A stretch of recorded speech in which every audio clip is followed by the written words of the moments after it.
নমস্কার বন্ধুরা, moms kitchen চ্যানেলে আপনাদের স্বাগত জানাই। আজকে আমাদের রেসিপি মুগ পাখন পিঠা। এই মুগ পাখন পিঠা করার জন্য আমাদের প্রথমেই প্রয়োজন 1 কাপ মুগের ডাল, এবং এই সোনা মুগের ডালকে আমরা শুকনো কড়াইতে নেড়ে নেব। খুব ভালোভাবে নেড়ে রোস্ট করে নেব। এই সময় একটা সুন্দর সুগন্ধ আসবে, আর এই ভাজার সময়টা একদম খেয়াল রাখতে হবে যেন নাড়াচাড়া বন্ধ না করা হয়। নাড়াচাড়া বন্ধ করলে কি হবে, না পুড়ে যায়।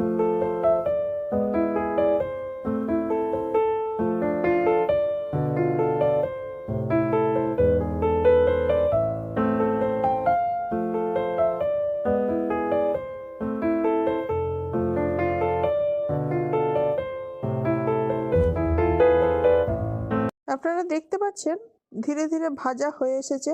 আমাদের একটু প্রবলেম হয়ে গিয়ে দেখুন 2-4টে দানা কালো হয়ে গিয়েছে, কোনো অসুবিধা নেই। এরপর ওই ভাজা ডালকে আমরা জলে ধুয়ে নেব। জলে ধোয়ার সময় না খুব বেশি চটকাবেন না। চটকালে কি হয় না, ওই সুন্দর যে সুগন্ধটা আমাদের বেরিয়েছে ডাল থেকে ওটা চলে যায়। ধোয়ার পর এই ডালকে আমরা তুলে নেব অন্য একটা পাত্রে।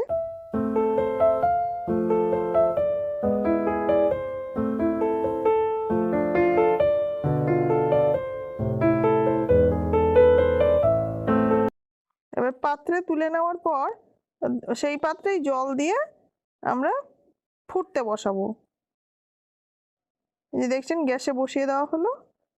এবার এটা সেদ্ধ হবে, একদম খুব নরম করে সেদ্ধ করতে হবে, মানে যেন ওখানেই গলে যায়। এই যে দেখছেন হাতা দিয়ে এভাবে ঘেঁটে নিলে, আপনাদের কাছে যদি ডাল ঘাটা থাকে তাহলে সেটা দিয়েও ঘেঁটে দিতে পারেন।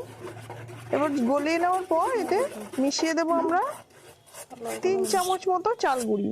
খুব বেশি চাল গুঁড়ি দেবো না, যখন এটা সেদ্ধ হবে তখন এটা চালের গুঁড়োটা জল টানবে। এবার দেখুন এটাকে ঢাকা দিয়ে রাখা ছিল। এরপর ওই মণ্ডটাকে আমরা বের করে নিলাম একটা থালায়।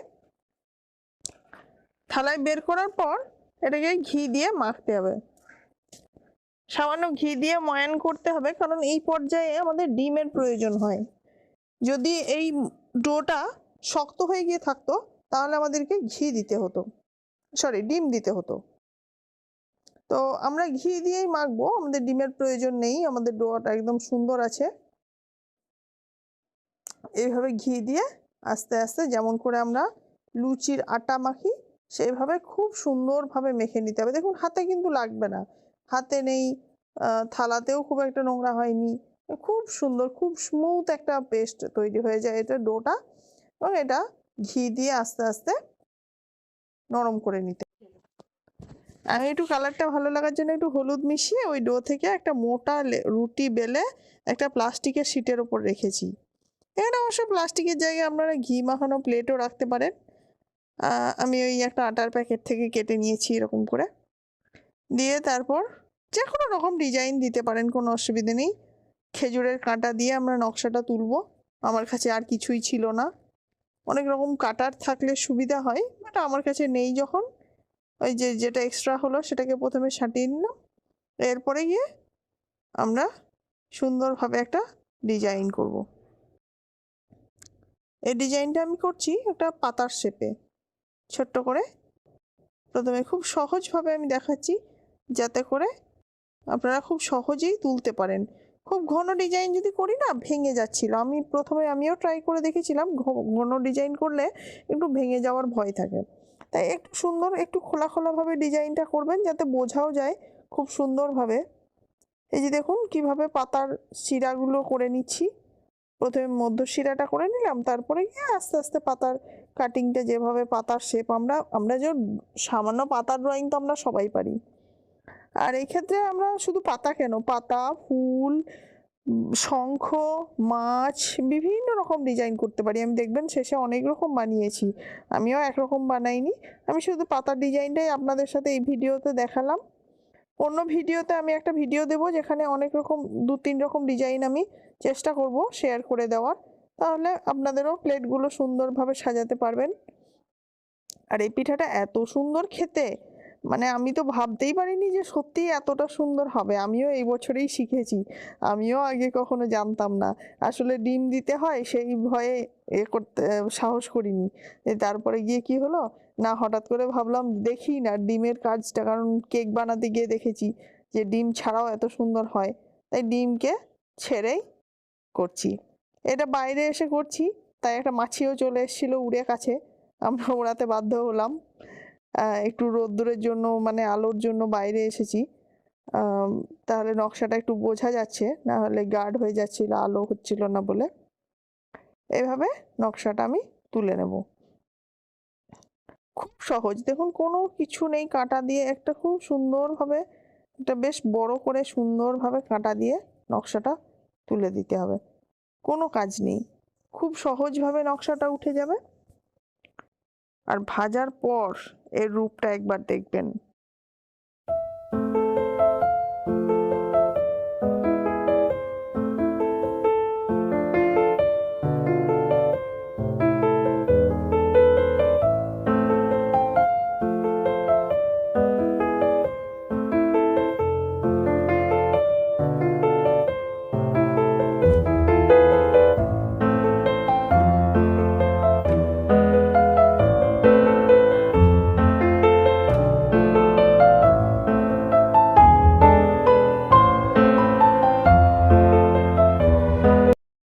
বাইরে থেকে পাতাটা কিচেনে এনে দেখি মা একটা অলরেডি মাছের শেপের পিঠে ভাজতে শুরু করে দিয়েছে। এই যে দুটো পিঠেকে আমি মাছের শেপে করে দিয়েছিলাম, সেই দুটোকে মা ভেজে দিচ্ছে। এবার ভাজা হয়ে গেলে এটাকে গোল্ডেন করে ভাজা হবে। গোল্ডেন করে ভাজার পর এটাকে তোলা হবে। তুলে নিয়ে আমাদেরকে দিতে হবে ঘন চিনির রসে। এবার চিনির রসটা বানানো আমাদের দেখানো হয়নি। চিনির রসে বানানোর জন্য খুব সহজভাবে আপনি যে কাপে বা বাটিতে আপনি চিনিটা মাপবেন তার হাফ জল দিয়ে শুধুমাত্র চিনি গলে একটা রস তৈরি হয়ে যাবে। চিনিটা এমনি ঘন তৈরি হবে, যেহেতু চিনি ওই যে দেখছেন অলরেডি কিছু পিঠে ভিজে আছে, যেমন জিলিপির রস হয় না সেরকম। ঠিক কোনো তার যেন তৈরি না হয়, এটা কোনো তারের রস হবে না, মানে এক তার বা দু তারের যে রস হয় সেটা নয়, ঘন চিনির রস, জাস্ট নর্মাল ঘন চিনির রস একটা বানিয়ে, যে দেখুন অলরেডি একটা মাছ হয়ে গেছে, সেটাকে মা তুলে রাখছে। কি সুন্দর হয়েছে দেখুন, সুন্দর, একটাও ভাঙেনি, কিচ্ছু না। যে ডিজাইনগুলো হয়েছে ডিজাইনগুলো একদম প্রমিনেন্ট হয়ে বেরিয়ে এসছে। এটা উল্টো দিকটা, এটা সোজা করলে দেখানো যাবে ডিজাইনটা। এই যে কি সুন্দর দেখুন, একদম সব ডিজাইন প্রমিনেন্ট হয়ে বেরিয়ে আসবে, কোনো ভাঙবে না। এই যে দেখুন আরো কিছু ডিজাইন আমি বানিয়ে রেখেছি, সেগুলোরও ছবি দেখাচ্ছি।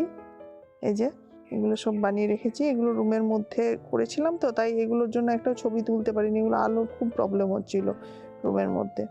এই যে দেখুন ফুলটা কি সুন্দর, এই যে লম্বা হয়ে গেছে।